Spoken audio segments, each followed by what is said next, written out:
വാടക ചീട്ടും കൊടുത്ത് ഞാൻ ആളെ അയച്ചാൽ വാടക കൊടുക്കണം. അല്ലാതെ തർക്കുത്തരം പറയാനല്ല ഞാൻ തനിക്ക് വീട് വാടകയ്ക്ക് തന്നത്. അച്ഛൻ എന്തിനാ ഈ വാടകയുടെ കാര്യത്തിൽ വിഷമിക്കുന്നത്? അതിന് ഞാനില്ലേ, അല്ലെങ്കിൽ ഏട്ടനില്ലേ? സ്വന്തം തന്തയെ ഉപ്പും മുളകും തേച്ച് നാലായിട്ട് മടക്കി വിഴുങ്ങാനല്ലേടാ നീയൊക്കെ മക്കളായി ജനിച്ചത്. ഈ കോയയുടെ വാടക എന്താടാ കണക്കിൽ വരാത്തത്? മൂപ്പിള്ളാരുടെ പിറന്നാൾ ദിവസം ഞാൻ വാടക കൊണ്ട് തന്നപ്പോ അന്നേ ദിവസം കൈ തെറ്റൊന്നും വാങ്ങൂലെന്ന് മൂപ്പിള്ളാരല്ലേ പറഞ്ഞേ. അല്ല അത് മറന്നോ? നിന്റെ പേരെന്താണാ പറഞ്ഞത്? കോയ, കരിപ്പൂര് കോയ.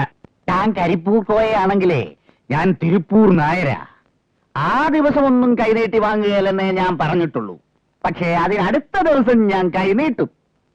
കരിപ്പൂർ കോയയ്ക്ക് മനസ്സിലായോ? ഇന്ന് വൈകുന്നേരത്തോടെ ഇവന്റെ വാടകന്റെ കണക്ക് പുസ്തകത്തിൽ കാണണം. അല്ലെങ്കിൽ കണക്ക് പുസ്തകത്തിന്റെ മുകളിൽ ഇവന്റെ താക്കോല് കാണണം.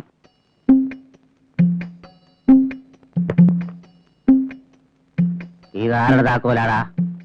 കോയയുടെ താക്കോലല്ല, എന്റെ താക്കോലാണ്. ഈ താക്കോലും പിടിച്ച് അച്ഛന്റെ കാര്യങ്ങളും നോക്കി ഞാൻ ജീവിതം തുടങ്ങിയിട്ട് വർഷം കുറയായി. അമ്മ മരിക്കുന്നതിന് മുമ്പ് ഈ താക്കോലിന്റെ പല കൂടപ്പുറപ്പുകളും എന്റെ കൂടെ തന്നെ ഉണ്ടായിരുന്നു. അമ്മ പോയതോടെ പലതും മേട്ടന്റെ കയ്യിലായി. ഒന്ന് രണ്ടെണ്ണം കമലാക്ഷിയുടെയും സഹദേവന്റെയും കയ്യിലായി. ചിലത് അച്ഛൻ തന്നെ തിരിച്ചു വാങ്ങി. ഈ താക്കോലും കണക്ക് പുസ്തകവും അന്നേ തന്നെ ഞാൻ തിരിച്ചേൽപ്പിക്കണമെന്ന് വിചാരിച്ചതായിരുന്നു. പക്ഷേ മരിക്കാൻ നേരത്ത് എന്റെ പെറ്റമ്മ എന്നെ വിളിച്ചൊരു സ്വകാര്യം പറഞ്ഞു. ഇല്ലേടി? എന്ത് സ്വകാര്യം? എന്തു തന്നെ വന്നാലും എത്ര തന്നെ ചീത്ത പറഞ്ഞാലും അച്ഛനെ പൊന്നുപോലെ നോക്കണമെന്നാണ് അമ്മ എന്നോട് പറഞ്ഞത്. അല്ലേടി? അച്യുതൻകുട്ടിയേട്ടനെയും കമലാക്ഷിയെയും അളിയനെയും അമ്മയ്ക്ക് വിശ്വാസമില്ലായിരുന്നു. അതാ അവരോട് പറയാതെ എന്നോട് പറഞ്ഞത്. അച്ഛനെ നമസ്കരിക്കടി. എന്തുവാ ഇത്? എന്റെ പൊന്നച്ഛൻ വിശ്വസിക്കല്ലേ? എന്റെ പൊന്നച്ച, ഈ കേട്ടത് മുഴുവൻ കള്ളത്തരമാണ്. എന്താ ഇത്? എല്ലാരും കൂടെ അമ്മയ്ക്ക് എന്നെ വിശ്വാസമില്ലെന്ന് ഇവരെങ്ങനെയാ പറയുന്നത്? ഇവരെക്കാളും 4 കൊല്ലം മുമ്പ് അമ്മയെ കണ്ടവനാ ഞാൻ. അളിയോ, എന്നോടും തങ്ങളോട് വേണ്ടായിരുന്നു. ഇത്രയും വിഷം അച്ഛന്റെ മനസ്സിലേക്ക് ഓടി ഒഴിച്ചിട്ട് നിനക്ക് എന്താണ് കിട്ടിയത്? ആദ്യം ജനിച്ചാലും ശരി, അവസാനം ജനിച്ചാലും ശരി, അച്ഛനും അമ്മയ്ക്കും മക്കളെല്ലാം ഒരുപോലെ തന്നെയാ. അച്ഛനെ നോക്കാൻ വേണ്ടിട്ടല്ലേ സ്വന്തം വീട് വിട്ട് ഞങ്ങളല്ലേ ഇങ്ങോട്ട് പോകുന്നത്. നിങ്ങളുടെ വീട് വാടകയ്ക്ക് കൊടുത്തിട്ടല്ലേ പെങ്ങൾ അളിയൻ ഇവിടെ വന്ന് താമസിക്കുന്നത്? അപ്പൊ താനോ? ഞങ്ങൾക്ക് കിട്ടിയ വീടിന് നല്ല ഉറപ്പ് പോരാ. അതൊന്ന് കെട്ടിപ്പൊക്കണം, അല്ലാതെ അവിടെ താമസിക്കാൻ പറ്റില്ല. അച്ഛൻ വിളിച്ചിട്ടല്ലേ ഞങ്ങളിവിടെ താമസിക്കുന്നത്, അല്ലേടി? അതെ. ഉറപ്പ് പോരെങ്കിൽ പിന്നെ എന്തിനാണ് അത് എഞ്ചിനീയർക്ക് വാടകയ്ക്ക് കൊടുത്തത്? എഞ്ചിനീയർക്ക് ആ ഉറപ്പ് മതിയെന്ന് പറഞ്ഞു. എനിക്കിത് പോരേട്ടാ. കൊച്ചക്കൻ പറയുന്ന കളവാണച്ചാ. അച്ഛനത് വിശ്വസിക്കരുത്. മരിക്കുന്നവരെ അമ്മയുടെ തലക്കിലിരുന്ന് നാമം ചോദിച്ചാലും ഞാനാ. ആ നാമജപം സഹിക്കാൻ കഴിയാഞ്ഞിട്ടാ അമ്മ വേഗം പോയത്. കൊച്ചക്കൻ ഞാൻ ഇത് കേട്ടില്ലേ അച്ഛാ? അമ്മയെ ഞാൻ പൊന്നുപോലെയാ നോക്കിയത്. അവസാനത്തെ ശ്വാസം പോകുന്നതിന് മുമ്പ് അമ്മയ്ക്ക് വാസുണ്ണിയെ കാണണമെന്ന് പറഞ്ഞു. ഞാൻ വാസുണ്ണിയെ കൊണ്ടുവന്ന് അമ്മയുടെ കാൽക്ക് നമസ്കരിപ്പിച്ചു. കിടന്നുകൊണ്ട് കൈനീട്ടി വാസുണ്ണിയുടെ നെറുകയിൽ തൊട്ടമ്മ അനുഗ്രഹിച്ചു. ഓനെ വാസുണ്ണി, നിന്റെ കാര്യങ്ങളൊക്കെ മുത്തശ്ശി നോക്കിക്കോളൂന്ന് അമ്മ പറയുകയും കൂടി ചെയ്തു. എന്താ മലർന്ന് കിടന്ന് ശ്വാസം വലിക്കുന്ന അമ്മ എങ്ങനെയാ കാല് പിടിച്ച് നിൽക്കണ വാസുണ്ണിയുടെ നെറുകയിൽ തൊടുന്നത്? കൈക്കിത്ര നീ ഉണ്ടാവും. എന്റെ അമ്മ ആരോ കിങ്കോ മരം കൊടു. ആരെ ബോധിപ്പിക്കാനാ നിങ്ങൾ ഇങ്ങനെ തമ്പി തല്ലുന്നത്? എന്നെ ബോധിപ്പിക്കാനോ? ഒന്നായിട്ട് കട്ടുമുടിക്കാതിരിക്കാനാ എല്ലാം ഒരു കള്ളനെ ഏൽപ്പിക്കാതെ പല കള്ളന്മാരെ ഏൽപ്പിച്ചത്. അങ്ങനൊരു ബുദ്ധി എനിക്ക് തോന്നിയത് എന്തുകൊണ്ടാണെന്നറിയാവോ? ഞാൻ നിങ്ങളെക്കാളൊക്കെ വലിയ കള്ളനായതുകൊണ്ടാ. നിന്റെയൊക്കെ ഭാഷ പറഞ്ഞാൽ തനി തന്തക്കള്ളൻ.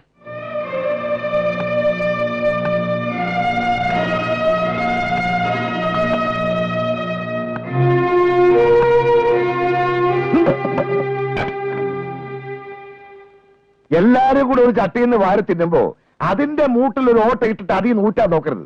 നിന്റെ അതിബുദ്ധി ഇവിടെ നടക്കില്ല നാരായണക്കുട്ടി. എന്നെ എങ്ങനെയെങ്കിലും പാര വെച്ച് കള്ളനാക്കാനല്ലേ ഏട്ടനും പെങ്ങളും നോക്കുന്നത്?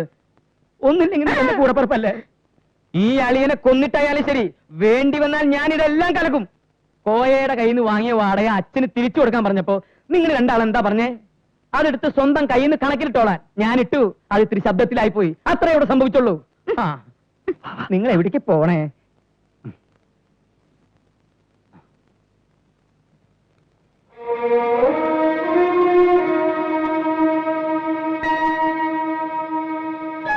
ചിരിച്ചോ? എന്നെ ഇട്ട് എല്ലാരും കൂടെ പന്ത് കെട്ടുന്നത് കണ്ട് ഇതിനകത്തിരുന്ന് മോള് ചിരിച്ചോ? പിറന്നാളിനോ കണ്ടില്ല, അയച്ച 2 കത്തിന് മറുപടിയില്ല. ഇവരെ പോലെ മോളും എന്നെ മറന്നു.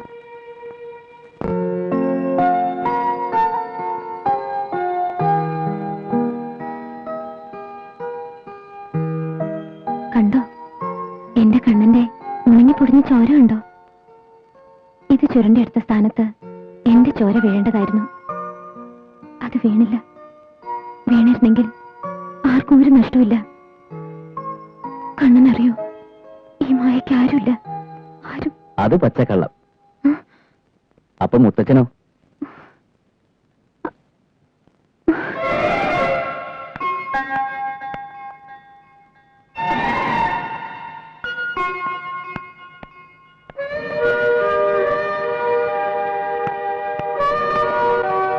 ഹലോ, മുത്തച്ഛന്റെ മായമോളെന്താ എന്നെ തിരഞ്ഞിങ്ങനെ ഓടിക്കളിക്കുന്നത്? ഞാനിവിടെ തന്നെ ഉണ്ടായിരുന്നു. എന്നെ ഇതിനകത്തൊരു ഭൂതം ആവാഹിച്ചു വെച്ചതായിരുന്നു. മനസ്സറിഞ്ഞൊരു പെൺകുട്ടി വിളിച്ചപ്പോ ഭൂതം എന്നെ തുറന്നു വിട്ടു. ഒരു മുന്നറിയിപ്പും ഇല്ലാതെ ഞാൻ വന്ന് കയറിയത് മായയ്ക്ക് ബുദ്ധിമുട്ടായില്ലേ? കാണാൻ ആഗ്രഹിച്ച ഒരാള് നേരിട്ട് വന്നാല് എനിക്ക് സന്തോഷമേ ഉള്ളൂ. പക്ഷേ അയാളെങ്ങനെ എനിക്കൊരു മുത്തച്ഛനുള്ള കാര്യം അറിഞ്ഞത്? എന്റെ വയറ്റത്തിട്ട് കുത്തിയവരെ പോലെ തന്നെ എന്നെ രക്ഷിച്ച ആൾക്കും തീരെ മര്യാദയില്ല. സ്നേഹം തോന്നിയാ അത് നേരിട്ടു എന്ന് പറയാതെ കയ്യിൽ കിട്ടിയ ബ്രീഫ് കേസ് കുത്തിപ്പൊളിച്ച് അതിനകത്തിരുന്ന ജാതകം തെരഞ്ഞത് തീരെ ശരിയായില്ല. ദാ, ഇത് അതിനകത്ത് കിട്ടിയതാ. മനഃപൂർവ്വം വെച്ചതാണെങ്കിലും അറിയാതെ സംഭവിച്ചതാണെങ്കിലും ഞാനിതൊന്ന് വായിച്ചു. നിങ്ങൾ എങ്ങനെ കണ്ടുപിടിക്കുന്നു വിചാരിച്ചിരുന്നപ്പോഴാ ഇതിനകത്ത് മുത്തച്ഛൻ എന്നെ സഹായിച്ചത്. മംഗലം തറവാട്ടിൽ ഏറ്റവും സുഖം നിറഞ്ഞ ജീവിതം വേണ്ടാന്ന് വെച്ചിട്ട് ഈ ബോംബെയിലെ കാറ്റുകൊണ്ട് കറക്കേണ്ട ആവശ്യമില്ലെന്ന് മുത്തച്ഛൻ എഴുതിയിരുന്ന നേരാ. നാട്ടിലേക്ക് പോകുന്നത് കൊള്ളാം, പക്ഷേ അതിനു മുമ്പ് എന്റെ ഒപ്പം ഒരു സ്ഥലം വരെ വന്നേ പറ്റൂ. എവിടേക്ക്? വേഷം പാന്റ് ഷർട്ട് ആണെന്നേ ഉള്ളൂ. പക്ഷേ ഞാനൊരു ആണാണെന്ന് തെളിയിക്കണമെങ്കിൽ നമ്മൾ രണ്ടുപേരും ഒരുമിച്ച് ഡോക്ടർ കുൽക്കർണി ഒന്ന് കാണണമെന്ന് അന്നമ്മ സിസ്റ്റർ പറഞ്ഞില്ലേ? അത് മറന്നോ?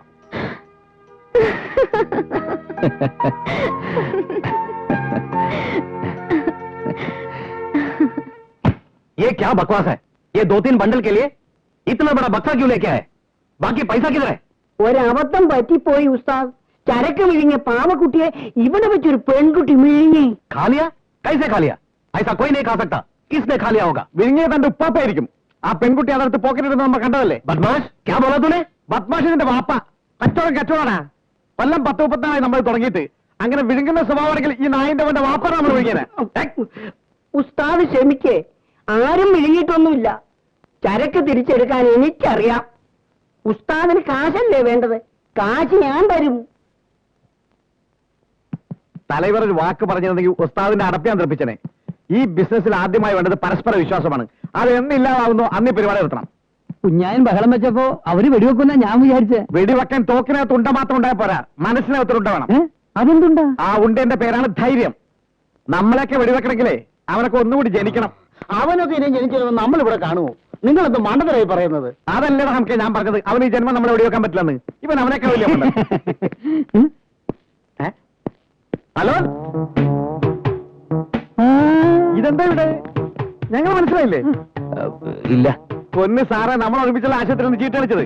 തലക്കറിയിട്ട് 3 കൂടെ ഒരുമിച്ച് ആശുപത്രി ഒന്ന് മറന്നോ? ഓ, അത് ശരി. അന്ന് മുഖം ശരിക്കും കാണാത്തോണ്ട് ആളെ മനസ്സിലായില്ല. ഞാൻ കുഞ്ഞായൻ. ഹലോ, ഇത് മുസ്തഫ. ഹലോ, ഇത് ആൽഫ്രഡ്. ഹലോ. എന്താ എല്ലാവരും കുടുംബത്തോടെ? ഞങ്ങൾക്കൊരു മീറ്റിംഗ് ഉണ്ടായിരുന്നു. ഓ, അത് കഴിഞ്ഞു. സാറിന്റെ എവിടെ? എനിക്കൊരു ജീവിത പ്രശ്നമാണ്. ഒരു കസ്റ്റമറെ കാണാൻ വന്നതാ.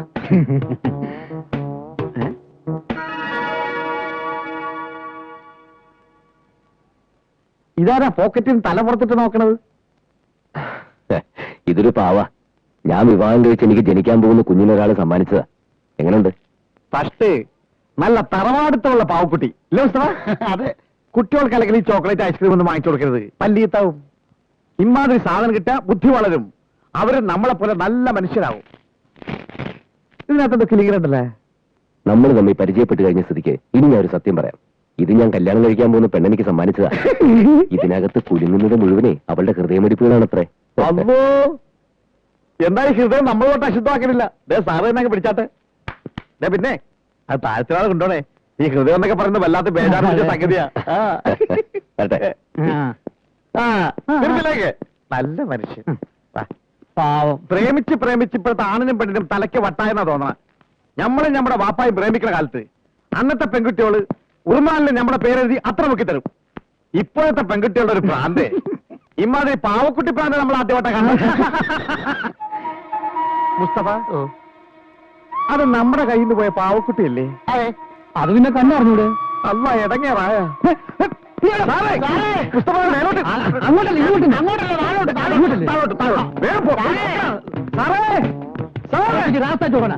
പാവക്കുട്ടി സാറേ,